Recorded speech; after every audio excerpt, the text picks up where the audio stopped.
Hello and welcome back to the Impression Wiz channel. I'm your host, the Impression Wiz, and welcome back to Pesterquest. And welcome back to what I'm calling the second half of the beta side of Pesterquest.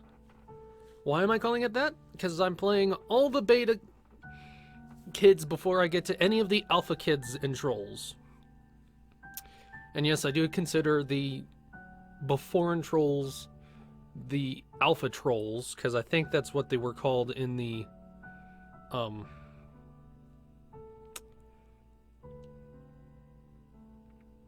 in the actual Homestuck canon. Sorry, my mind blanked out. But I call this the second half because if you all remember, I did the first half all the guys because I felt more confident doing the male voices. This time I'm doing the females, just to be more completionist in this case. Or to be able to complete things. And the last one that we did was Rose. So now we're going to Jade. I like her music already. Hold on. A bit of an air bubble there, sorry. It's been days and your stomach still hasn't recovered from Olive Garden, but you can't spend forever moping around. There are friends to make, damn it. Well, just one left in this set.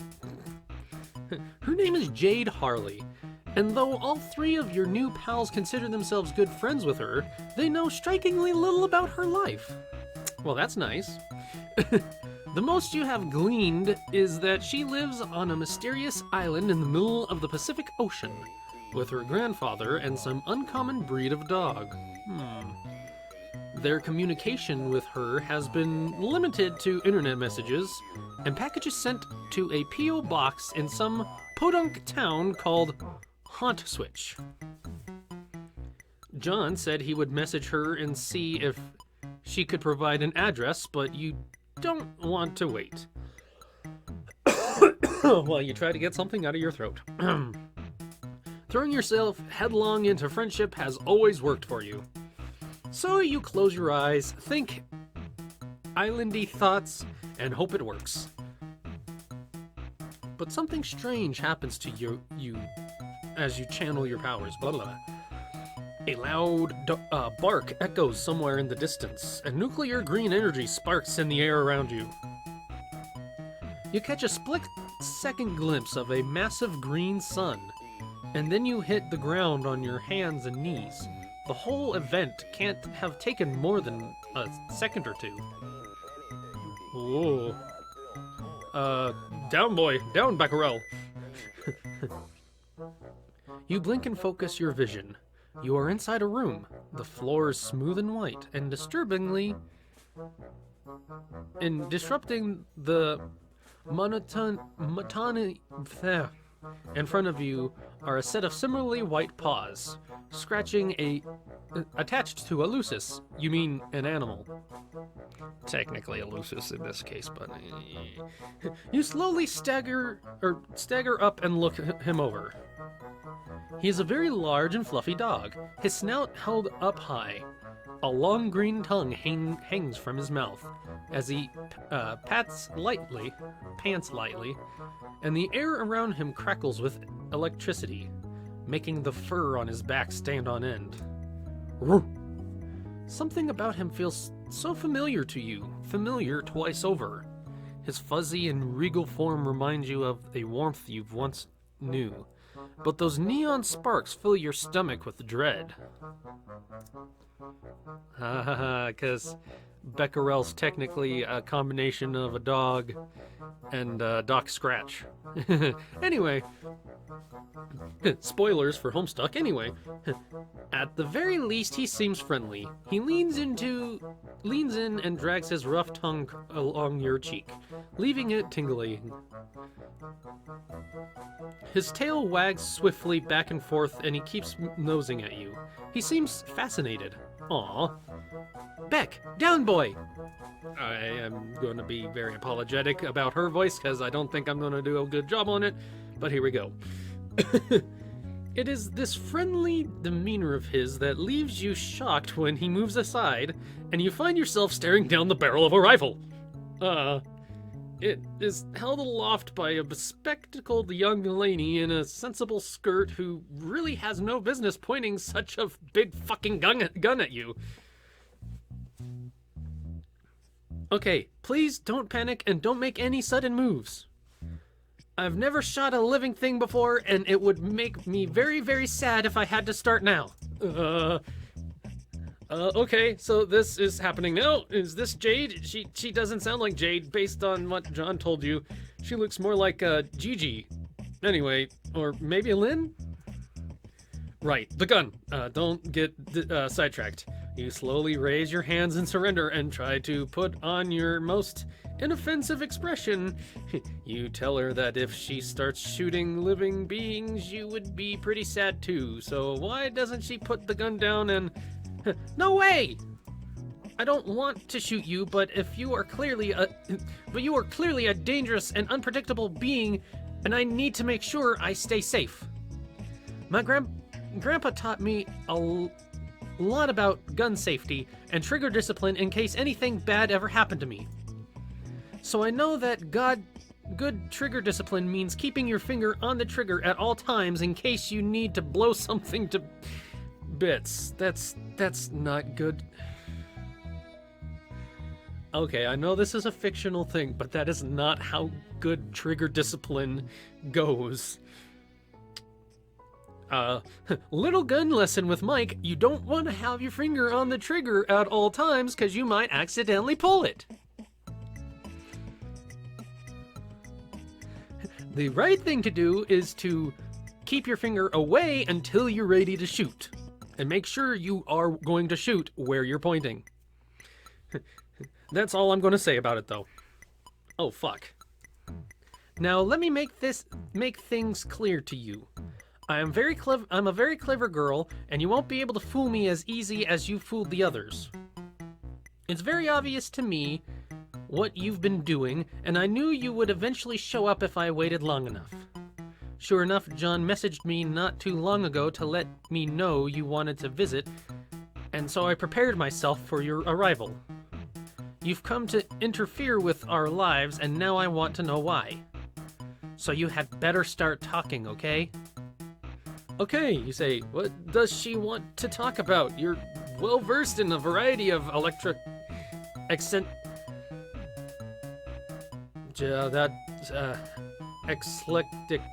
subjects.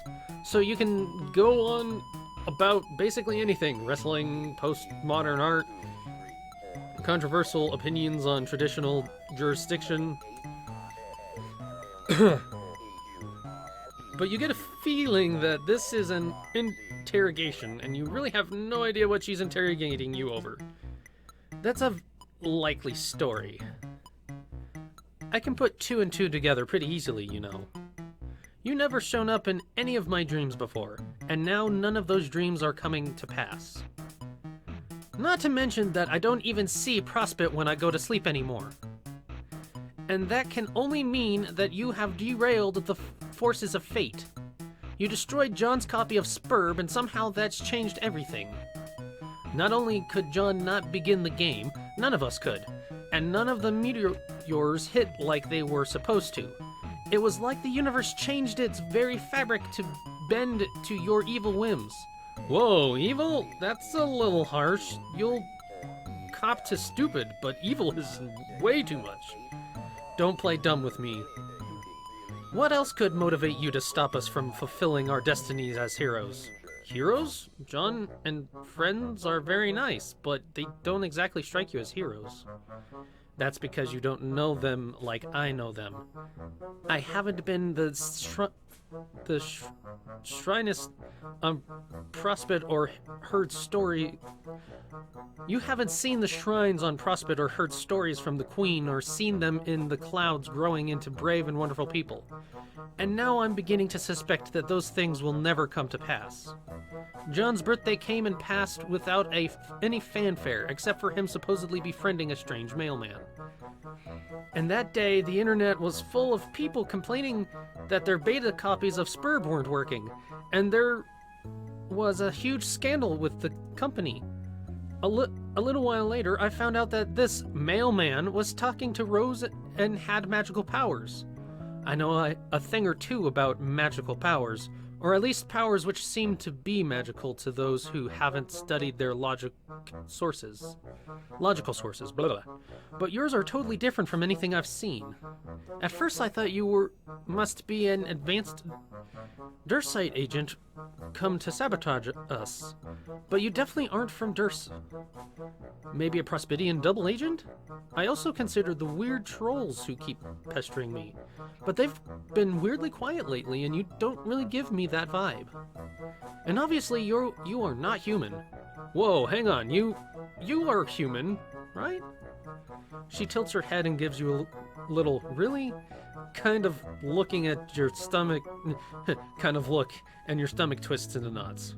The more I look at you, the more I start to think you're like, how do I explain this? Okay, do you know what a furry is? Whoa, okay. That question is more loaded than her gun. Yes? Alright. So a lot of artists I follow do your choice, or you choose how commissions, and you remind me of one of those. Does that make sense? You have no idea what that is. You curiously ask her. It stands for your character here. Basically, an artist will draw a pose or scenario, but instead of putting in an actual character, they will leave it a blank outline, like a mannequin. You pay them to put your character there. And when I look at you, I feel like I'm looking at one of those blank spaces. My intuition doesn't tell me anything about you, and you've never shown up in my dreams. You're like my best friend Beck over here. A complete wild card, something I can't figure out. Which brings me back to my point. She had almost let her gun drop, and you had almost forgotten she was holding it, but she snaps it back up and points it at you and steals her gaze. You are going to tell me why you came here and did what you did. And then you're going to help fix it. That rifle is really starting to bother you. And here's the choice. Either, get that gun away from her, or stay calm and explain yourself. I think the get the gun away might be the bad choice here. But it could also be the good choice, I don't know. Because these games really throw you for a loop sometimes. So I'm going to go with it, because I hope it's the bad one and it's going to be hilarious. You can't let a good opportunity slip between your fingers again. You need to disarm her before she accidentally blows you to smithereens. There must be something else that will get her guard down. You ask about her grandfather, the one who taught her about guns. He must surely be a reasonable and mature man. Perhaps it might be best to bring him into the discussion. You could sit down, have tea, drop the gun. I don't know. Grandpa does love his tea time with guests, but usually conversations with him are really one-sided. Oh, is he that stubborn? Well, yes, he's a pretty obstinate man and a total blowhard. But as well, you may find him difficult to talk to on account of the fact that he's also a stuffed corpse. Oh, cool, yeah, that's cool, yeah, that checks out, this is fine, everything's fine, you love guest starring in a goddamn Hitchcock movie? This girl is clearly too unstable to be reasoned with. You need to disarm her, and pronto. You steer the topic away from her grandfather. She surely murdered, and wait for another lull, and yeah. When her eyes start to wander and her grip slackens, you spring forward and reach for the rifle. And there's the fail, I'm pretty sure. She strikes and goes for the trigger, but before she can fire, an ear-splitting bark rings in your ears and the world explodes into neon green. You feel weightless and empty, cocooned in bitter cold. For half a second, you think you just got Avada Kedavra, but then you glance around and see the stars, the iridescent light showing twinkling in all around you, painting the vast expanse with beaded glimmers. It is transcendent. It is beautiful. You are at peace. Or maybe it's just an asphyxiation talking. And there it is. And I know when talking about her grandfather, technically she didn't kill him, but he is a stuffed corpse. Oh, let me real quickly check my time. We do have time to do the other option. So stay calm and explain yourself. All right. Pretty much everyone except John has called you out on your bullshit thus far. So you may as well give her the full confession. You absolutely did change the course of reality, but it was the result of a genuine fuck-up, not ill intent. It's kind of a long story, but you relate it as best you can. Your strange lack of memory, an encounter with a bizarre and magical artifact, the way you blundered into John's life and destroyed his mail as a result of your highly relatable social anxiety, the girl listens intently as you explain what brought you here. And then you offer an apology.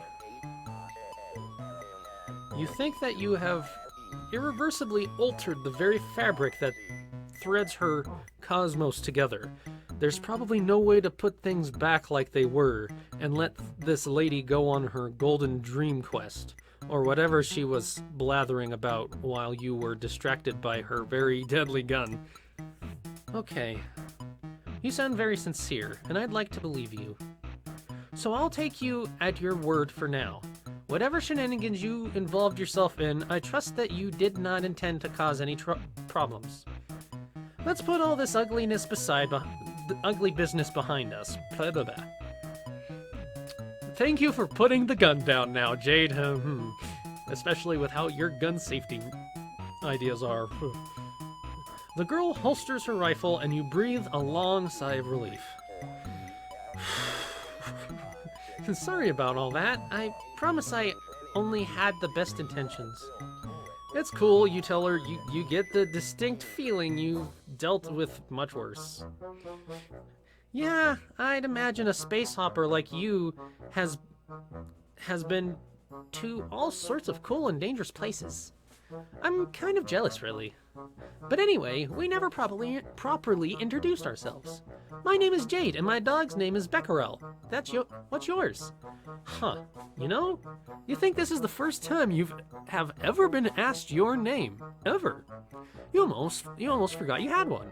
You tell Jade your name. Is it my name, or does he actually have a name? Huh. I'm gonna go with probably my name, but that's a very unique sounding name. Yep, then it's not my name then. I like it. Oh, with the name of Mike, it's very, very common. But you tell Jade that you like her name too, and she beams at you. Thank you. I'm so glad my grandpa gave me this name. It's so pretty and fairly unique, and just very likable. Anyway, why don't I show you around? I could give you a tour of the house and we can get to know each other a little better. Oh, that sounds great. You're an expert on taking tours of other people's houses, which makes sense since you don't exactly have your own house. Jade stares sadly at you. Oh, I'm very sorry to hear that. Honestly, to hear Voxus do like the Pesterquest games would be awesome if they could get their like all the voice actors they did for all the people. That would be awesome. Although to be a voice actor for that would be neat too. Anyway, I'm sorry, I'm getting sidetracked. No, it's cool. You have magic now, so the trade-off is probably pretty fair. Right. Well, this is of course my room. As you can see, I have a ton of pretty posters. This is my favorite. It was a gift from Dave, and I love it to pieces, even though it's honestly pretty dumb looking. But that's the point. She gestures to a poster of Dave's webcomic guy with animal attributes scribbled onto them. Yep, it's in the background there. Right here.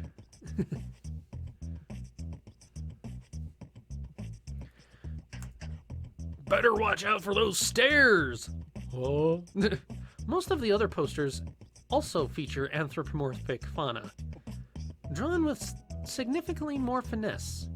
It all gives you a very furry vibe, but not in a bad way, you clarify. Her lips twitch in irritation, and it occurs to you that people are probably constantly either clowning on her for liking furry stuff or reassuring her that they aren't about to clown on her for liking furry stuff. Well, I don't actually dress up in suits or anything, any of that nonsense. But I really love animals, and I think it is fun to imagine what it would be like to be one. Which is why I own so many animal toys, like the Manthro chaps, who are very silly but dignified fellows who are part animal and part Victorian era gentle sir. Jade gestures to a pile in the corner, heaped high with plushies and dolls of all sorts. Many of them look like man-animal abominations with curly mustaches, and others features bright and puffy squid-like creatures. I kind of want to see I kind of like that though, with the handlebar mustaches, I hope. Oh, and these are my squiddles. They're based off of a cartoon show. Oh boy. Rose says it's a bad show, but I don't believe her. Jade fishes through the toy pile and retrieves a dark, plushy, bluish-black toy. This is Inkabelle. She's my favorite. In one episode, she gets lost in the murky brine swallows and spends years completely alone, lost without any of her friends.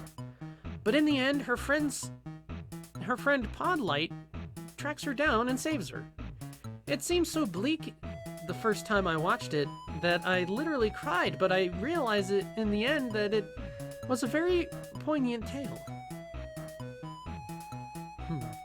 Jade smiles wistfully down at the plushie in her hand. She glances from it to another one of the Squiddle dolls, and her expression tightens. She squeezes the doll just a little too hard, causing the horrendous pitchy squeak. Bee! I guess, in retrospect, that was pretty silly, though. I mean, it was just a kid's show. Of course there was going to be happy endings. That's how those always work, right? Jade still blah, blah, blah. If I could talk, I'm sorry.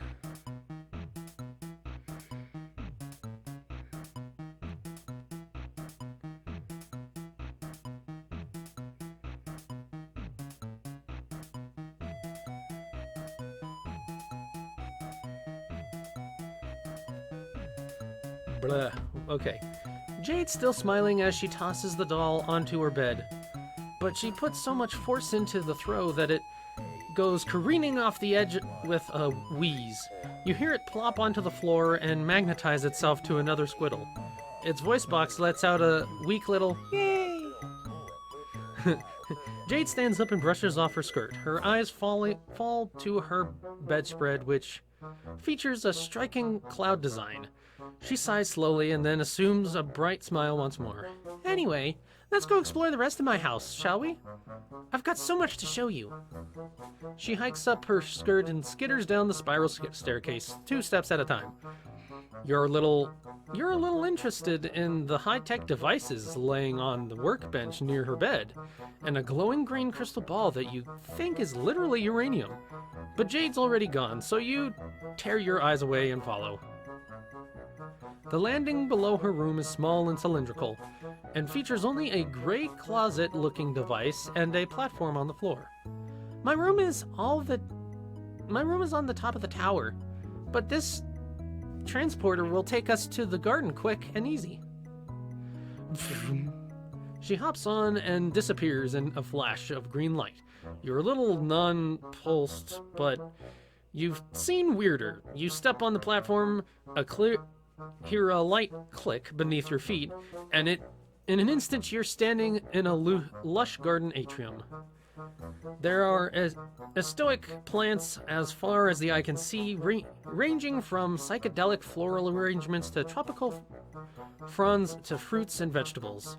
Tall windows blanket the walls and allow sunlight to stream in, and said windows are coated in a steamy mist. You feel like you just got clotheslined by a rainforest. It's beautiful, right? Jade opens her arms and spins around, gesturing to her various garden stations. You nod. It really is. Gardening is another one of my favorite hobbies. It's a great way to get your hands dirty and do some real work. And the end result is really vibrant and beautiful. Jade waves her rough and calloused hands at you, and then strokes her fingers along the pinkish petals of a ammonium and hums a little tune towards it. One of its leaves seems to curl towards her touch. When Jade pulls away, she skips towards one of the windows and motions for you to follow her. It's a beautiful island. Honestly, this music, though, it's like beautiful island's vista that awaits your gaze. To your left is a towering mountain that might just be a volcano. And ahead of you is a small bay filled with giant lily pads and an old mossy temple. Beyond the island, the sea stretches out to a shimmering horizon. Past that boundary line, an entire world awaits, ever out of reach. This is my home. This entire island belongs to just me, Beck, and my grandpa. It's a very peaceful place. The greenery is so lovely, and the bay is very fun to take a dip in. There's some mystery ruins down there, too. I've always been very curious about them, but Beck won't let me visit them. I guess he thinks they're too dangerous. Grandpa's been in there plenty of times before, though. Could her grandfather give her a supervised tour? Oh, Grandpa doesn't really move much anymore. He spends all of his time having tea parties in the foyer. He's quite old, then. You could say that. You could also say he's dead, but... Jade wanders away from the window and towards another one, whose view is exclusively centered on the rolling blue. She presses a hand against the misty pane and sighs. You know, Dave talks a lot about coming to visit me here. I mean, a lot of my friends do, but Dave especially. In his usual Davey way, of course, which means making lots of jokes and not sounding very serious about it.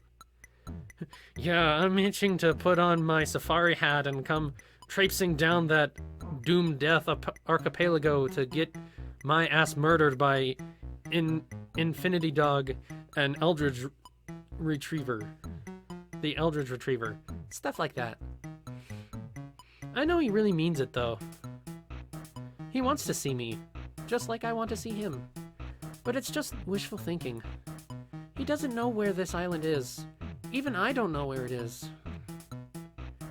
All deliveries here go through some company P.O. box my grandpa set up before he died. And it's not marked on any map, because this is a special island with all kinds of important secrets on it, I guess. Or it was special. I was special. But not anymore. Now I'm just a regular girl alone on this dumb island for the rest of my stupid life. Whoa, you asked Jade if she's feeling alright. Yes, I'm totally fine. Just peachy, thank you for asking. Come on, let's keep up with the tour. There's no time for dilly-dallying. My grandpa's collection rooms are up next. The first one is full of his big game hunting trophies. I'd never shoot an innocent animal, and I think the trophies are pretty hideous. But I do have to admire his great work stuffing them, I guess. It is really hard to properly stuff and mount something, trust me. And he has some cooler stuff on the lower floors, like all these badass knight statues. Or these, faded blue portraits of pretty ladies? Okay, I'm gonna be honest, most of my grandpa's collection stinks. But I think that it's important. What is important is what is all representing to him. He's been on all sorts of incredible and amazing adventures, and he has this huge array of interesting things to show for it. You tell Jade that her grandfather sounds like a hell of a guy. He sure is.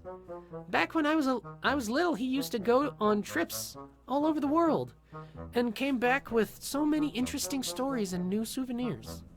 I was so odd, and I guess a little jealous too. Sometimes he would be gone for days or even weeks at a time, and it would just be me and Beck holding down the fort. I was always so happy when he came back, and I listened to his tales without making a single peep. But he never asked me if I wanted to come along for an adventure, no matter how obvious it was that I did.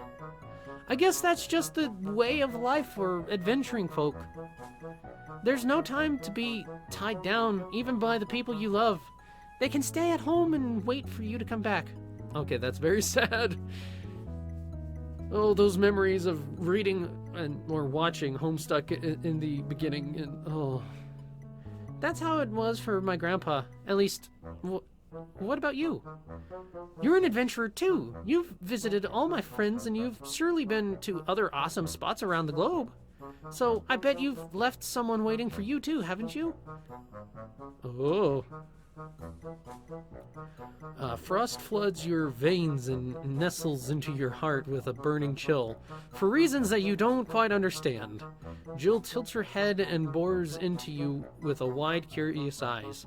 One of her hands is balled into a fist, and both of them are trembling as she watches you. Geez, you're gonna have to coach another kid through parental issues, aren't you? You swallow down your sudden anxiety, force a smile, and remind Jade that you're suffering amnesia. Oh, right. Well, it's just this feeling I get, you know. I have a great intuition. When she smiles, the corners of her mouth twitches. It's now or never. Would you like to talk? I said I'm fine. There's nothing to talk about. Unless you want to talk about, some of these flowers. Isn't this one such a lovely yellow? Surely there's nothing wrong with a good old feelings jam, right? Jade's an expressive, empathetic girl. Feelings jams should be her thing. You think that, but she's still steadfastly ignoring you. Hey, how about this orange with a goofy face on it? Why don't we boggle at it for a while? Jade, something's wrong. You need to talk this out. That's what you do. You're a talker. So why don't you two... Oh my god, just shut up! Please just shut your stupid fucking mouth! Why does this give me Mekon vibes from Danganronpa already? Of course something is wrong, and that something is you! There is a long pause. Jade stands there, her eyes wide, shocked at her own outburst. She wipes tears from her cheek, takes a shaky gulp, and then sprints back up the stairs. Oof, that didn't work out. You stand there for a while feeling like a tender AAA grade jackass steak with baked douchebag potatoes on the side. Well, that's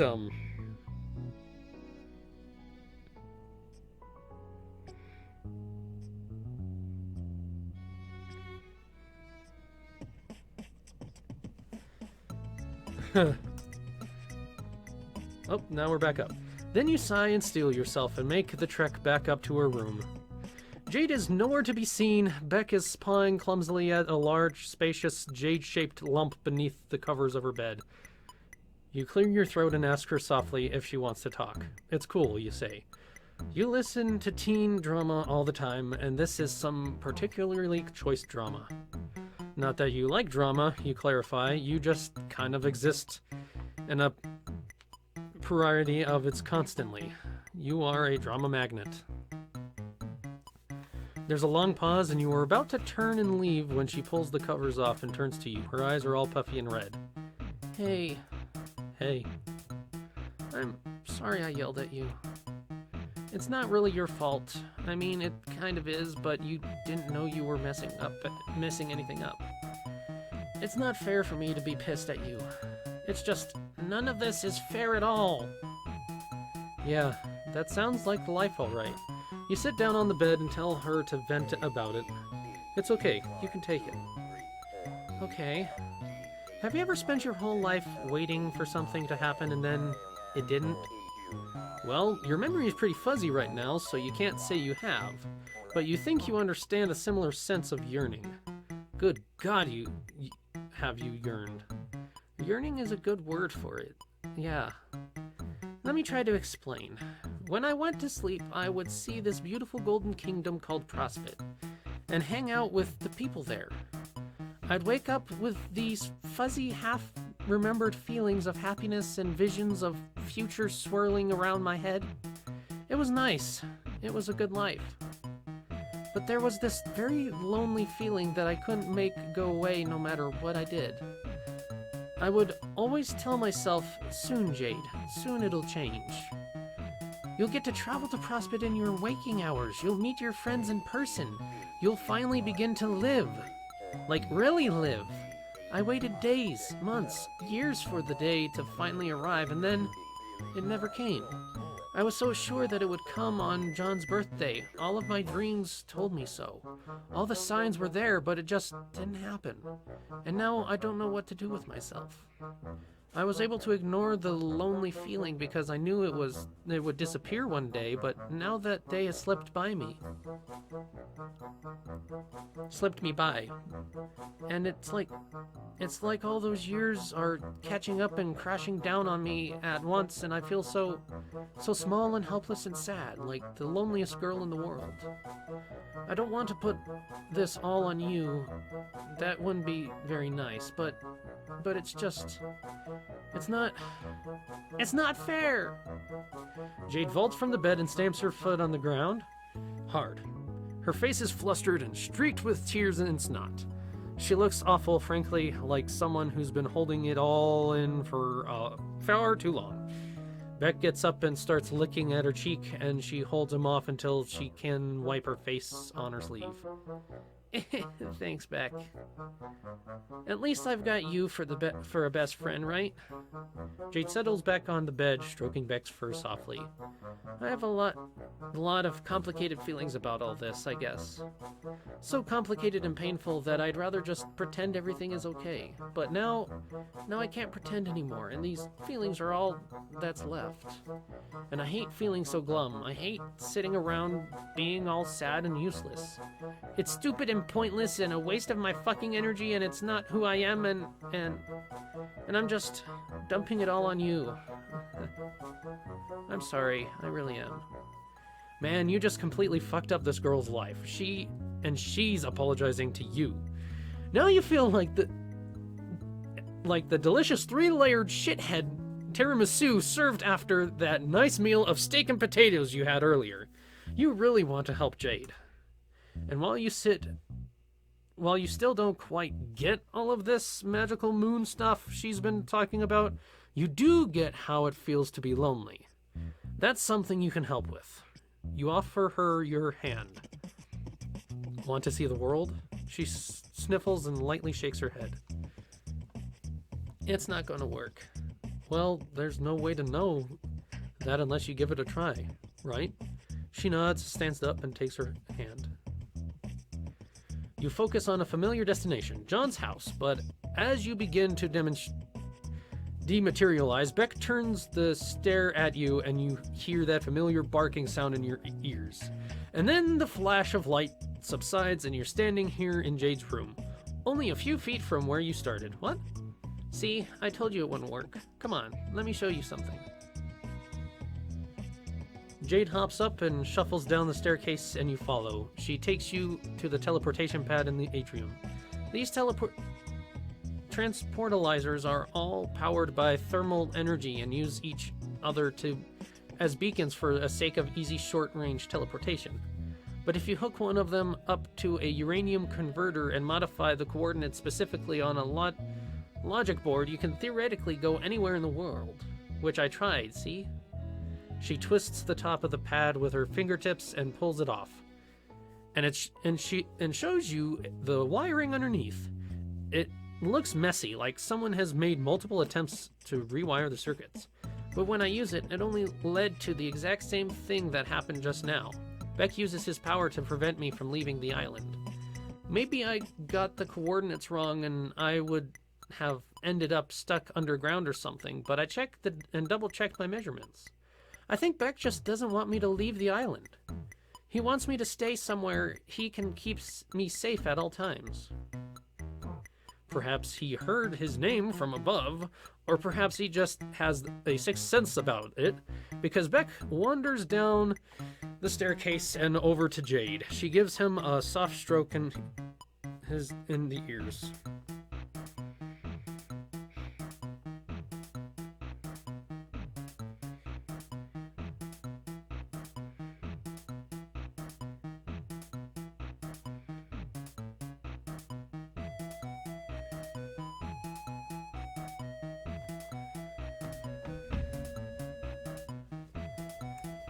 I love him very much, but as long as he's around, I'm stuck here. And because of the changes you've made, that is how it always will be.